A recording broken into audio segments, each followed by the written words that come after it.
The first change is under clause 7.1.1.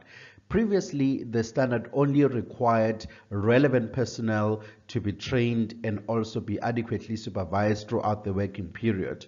Now, it requires that all personnel, so there is no longer an exception. So the requirement now reads as follows: all personnel, including agency supplied staff, temporary staff and contractors, shall be appropriately trained prior to commencing work and adequately supervised throughout the working period.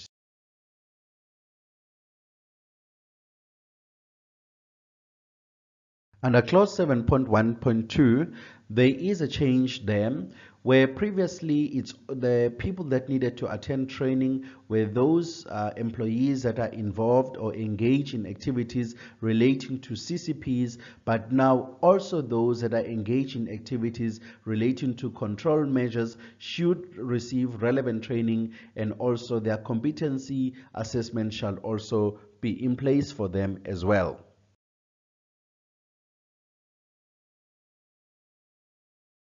Under clause 7.1.4, there is also a slight change there.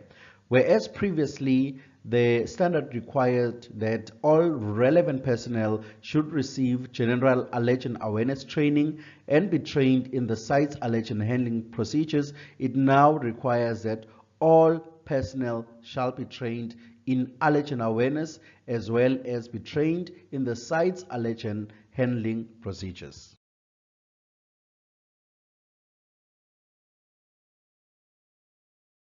The only change in clause 7.2 is under clause 7.2.1. There are additional requirements under personal hygiene practices that are accepted by the standard. The first is a requirement that wearable devices similar to watches shall not be worn. And then the second one is the requirement that plain wedding rings permitted to be worn by personnel must be single plain wedding rings.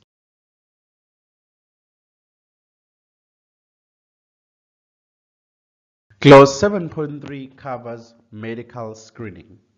There is addition there on the statement of intent where the following has been added: infections, diseases, including foodborne diseases or conditions to product, which then expands the statement of intent to read as follows: the company shall have procedures in place to ensure the staff, agency staff, contractors or visitors are not a source of transmission of infections, diseases, including foodborne diseases, that is in brackets, or conditions to products.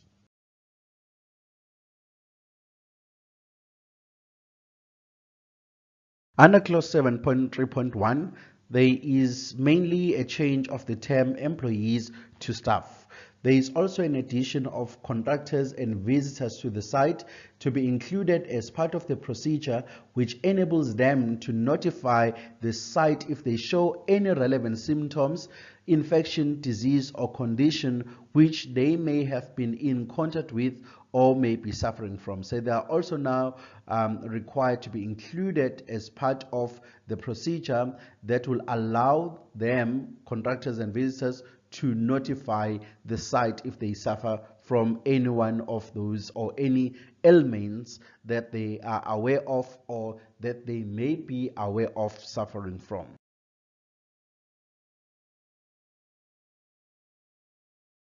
There is a slight change under 7.3.3 where the term employees has been changed to staff, and the standard has also added that the staff should also include temporary employees as part of the procedures relating to action to be taken where they may be suffering from or have been in contact with an infectious disease.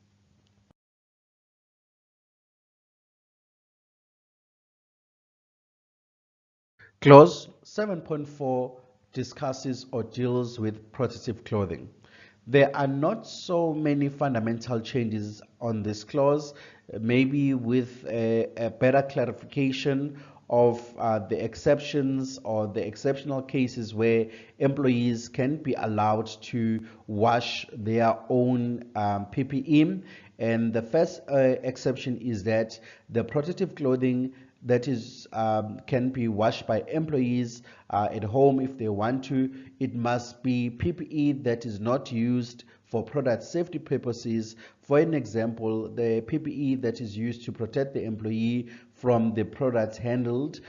So for an example, something that they wear for health and safety purposes, but also the PPE or the protective clothing must be worn in enclosed product or low risk areas for it to qualify for the employees to wash that PPE by themselves.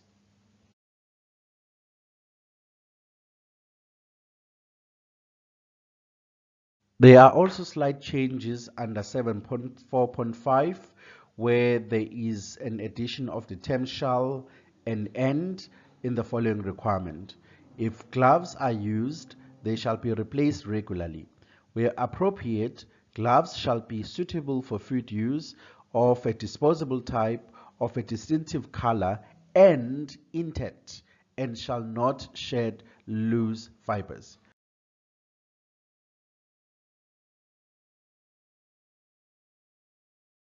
Then again, under 7.4.6, there is an addition there where protective clothing shall not just be washed. So the one that is not suitable for laundering, if it is provided by the site, it shall also be disinfected at a frequency based on risk. So previously, the standard required that it shall be cleaned, but now it also requires that it shall also be disinfected.